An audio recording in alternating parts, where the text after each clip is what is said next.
दोस्तों, अगर आप आंध्र प्रदेश, बिहार, हरियाणा, झारखंड, केरला, पंजाब, उत्तराखंड, दिल्ली, चंडीगढ़, लक्षद्वीप, पौंडीचेरी या दादर एंड नागर हवेली से हो और आपने इस बार एसबीआई क्लर्क 2026 का नोटिफिकेशन देखा है तो इस बार आपके स्टेट में 0 वैकेंसीज हैं। नमस्कार दोस्तों मेरा नाम है श्वेता अग्रवाल।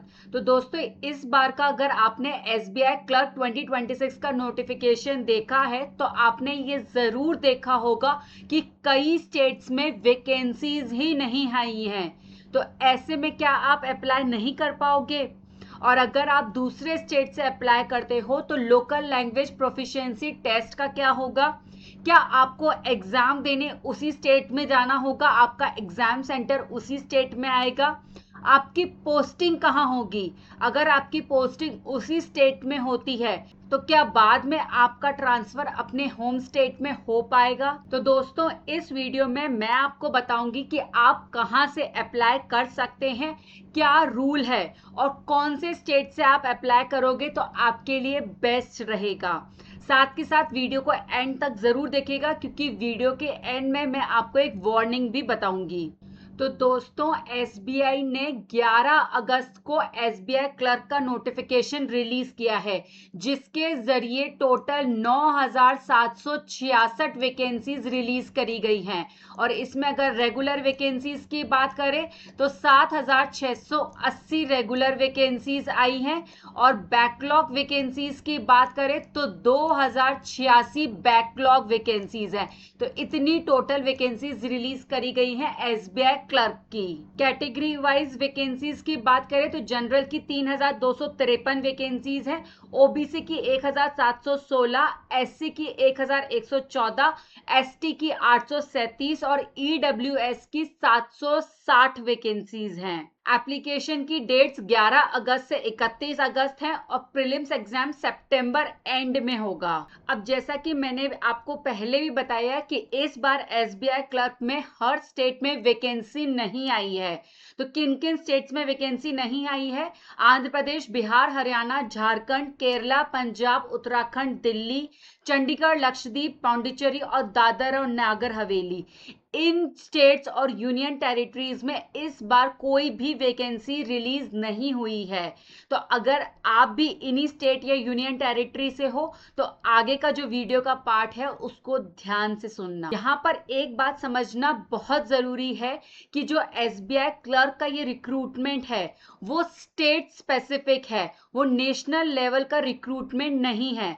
तो आप अपना एप्लीकेशन फॉर्म किसी भी स्टेट या यूनियन टेरिटरी से भर सकते हो जहां से भी आपको अच्छा लगता है, आपको वैकेंसी अच्छी लग रही है, वैकेंसीज अच्छी खासी अवेलेबल है, वहां की आपको लोकल लैंग्वेज आती है। तो ये जरूरी नहीं है कि आप जिस स्टेट के डोमिसाइल हो, जिस भी यूनियन टेरिटरी या स्टेट के डोमिसाइल हो, रहने वाले हो, वहीं से ही आप अपना फॉर्म भरो। तो आप कोई भी राज्य या यूनियन टेरिटरी जो है वो सेलेक्ट कर सकते हो। अब आप जो भी स्टेट या यूनियन टेरिटरी सेलेक्ट करो तो आपको दो बातें ध्यान में रखनी है। पहला तो आप कोई एक ही स्टेट या यूनियन टेरिटरी सेलेक्ट कर सकते हो, एक से ज्यादा सेलेक्ट नहीं कर सकते हो। और जो भी स्टेट या यूनियन टेरिटरी आप सेलेक्ट करोगे तो उसकी लोकल लैंग्वेज आना आपको बेहद जरूरी है। तो लोकल लैंग्वेज आना जरूरी है, इसका मतलब है आप रीड, राइट, स्पीक और अंडरस्टैंड ये सब आप कर सकते हो उस लोकल लैंग्वेज की, तभी आपकी उस लोकल लैंग्वेज में प्रोफिशिएंसी मानी जाएगी क्योंकि सिलेक्शन के बाद में लोकल लैंग्वेज टेस्ट भी जरूर होगा। तो इसलिए सिंपल सी बात यह है कि अगर आपके स्टेट या यूनियन टेरिटरी में वैकेंसी नहीं आई है इस बार तो आप वही दूसरा स्टेट या यूनियन टेरिटरी सेलेक्ट करिए जिसकी लोकल लैंग्वेज आपको आती है ताकि बाद में आपको परेशानी नहीं उठानी पड़े। चलिए अब आपको प्रैक्टिकल और यूजफुल बात बताती हूँ कि अगर आपके यहाँ वैकेंसी नहीं है तो आप कहाँ से अप्लाई कर सकते हो। तो अगर आपको हिंदी बोलनी आती है, हिंदी आपकी लोकल लैंग्वेज है, तो आप इन स्टेट से अप्लाई कर सकते हो। छत्तीसगढ़, मध्य प्रदेश, जेएंडके, हिमाचल प्रदेश, उत्तर प्रदेश और राजस्थान। तो इन स्टेट्स की भी लोकल लैंग्वेज हिंदी है, यहाँ पर वैकेंसीज निकली हैं। तो ये ऑप्शन जो है उन कैंडिडेट्स के लिए बहुत अच्छा है है जो कि हिंदी बेल्ट से आते हैं, जैसे कि बिहार, झारखंड, उत्तराखंड, दिल्ली, हरियाणा।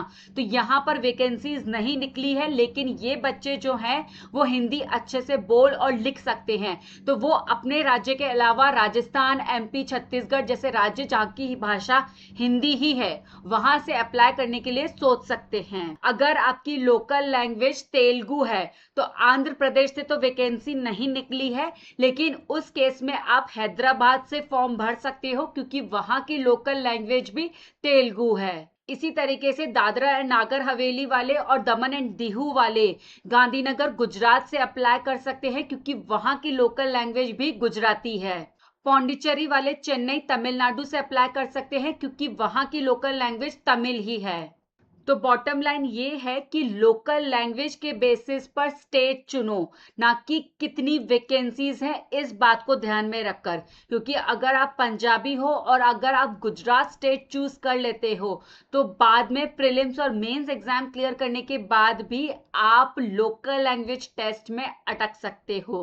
तो इसके लिए इस बात का जरूर ध्यान रखिए। अब एक और इम्पॉर्टेंट बात कि अगर आप दूसरे स्टेट से फॉर्म भरते हो तो क्या आपका एग्जामिनेशन सेंटर जो होगा, आपको एग्जाम देने जहां जाना होगा, वो दूसरी स्टेट में ही होगा?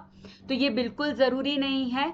एसबीआई रूल्स के अकॉर्डिंग कैंडिडेट को अपना एग्जामिनेशन सेंटर जो है वो नोटिफाइड एग्जामिनेशन सेंटर्स में से चूज करना होता है।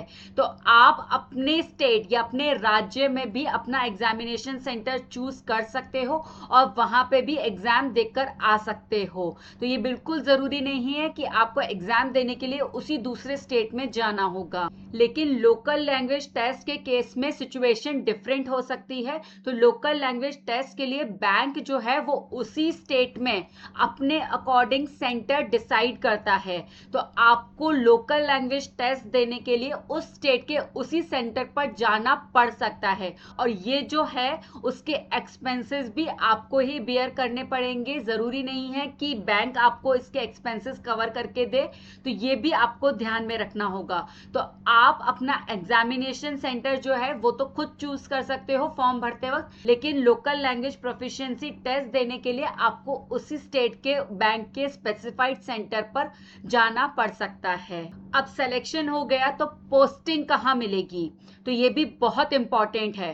तो अगर आपने एप्लीकेशन फॉर्म भरते वक्त स्टेट ए चूज किया था तो आपका कैंडिडेचर जो है उसी स्टेट और या फिर यूनियन टेरिटरी की वैकेंसीज के अगेंस्ट में कंसिडर हुआ था, और इसीलिए आपकी पोस्टिंग भी उसी स्टेट या यूनियन टेरिटरी में होगी जो कि आपने सेलेक्ट करी थी, आपने चुनी थी एप्लीकेशन फॉर्म भरते वक्त। जूनियर एसोसिएट्स के लिए इंटर स्टेट या फिर इंटर सर्कल ट्रांसफर का प्रोविजन नहीं होता है as per SBI recruitment rules. इसलिए अगर आप दूसरे स्टेट से अप्लाई कर रहे हो तो अपने आप से एक क्वेश्चन जरूर पूछिएगा कि अगर आपका फाइनल सिलेक्शन हो गया तो क्या आप उस स्टेट से ज्वाइन करने के लिए, उस स्टेट में रहने के लिए रेडी हैं?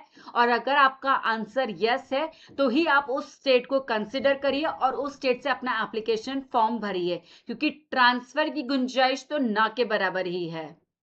चलिए अब एक सिंपल सा एग्जाम्पल देखते हैं। तो आप स्टेट एक्स से बिलोंग करते हैं, लेकिन स्टेट एक्स में इस बार एसबीआई क्लर्क की कोई वैकेंसी नहीं निकली है। तो ऐसे में आपके पास में दो ऑप्शंस हैं। तो पहला ऑप्शन तो ये है कि आप एसबीआई क्लर्क का फॉर्म ही नहीं भरते हैं, और दूसरा ऑप्शन ये है आप दूसरे स्टेट्स चेक करते हैं। अब दूसरे स्टेट्स देखते वक्त आप कुछ चेक पॉइंट्स देखते हैं। तो पहला तो ये है कि किस स्टेट में कितनी वैकेंसी है, और सेकंड चेक पॉइंट है कि उस स्टेट में कितनी कट ऑफ गई थी लास्ट ईयर, उस स्टेट की लोकल लैंग्वेज क्या मुझे आती है, क्या मैंने वो लोकल लैंग्वेज 10th या 12th स्टैंडर्ड में पढ़ी है, और क्या सिलेक्शन के बाद में मैं उस स्टेट में जॉब कर सकता हूं। तो अगर आपके पास में इन क्वेश्चंस के सेटिस्फैक्टरी आंसर हैं, आपको इनके बारे में पता है, तो डेफिनेटली आप उस स्टेट को चुनिए और उस स्टेट से अपना फॉर्म बिल्कुल भरिए।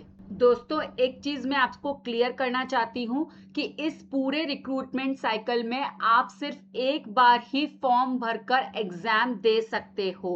तो आप अपना स्टेट केयरफुली चूज करिए। अगर आपने गलत स्टेट चूज किया जहां की आपको लोकल लैंग्वेज नहीं आती है तो आप बाद में बिल्कुल अटक सकते हो। तो इसलिए इस रिक्रूटमेंट को 2026 की ये रिक्रूटमेंट जो है उसको आप वेस्ट ना करिए। अपना जो स्टेट है वो केयरफुली चूज करिए। तो दोस्तों, अगर आपके स्टेट में 0 वैकेंसीज हैं तो घबराने की जरूरत बिल्कुल नहीं है।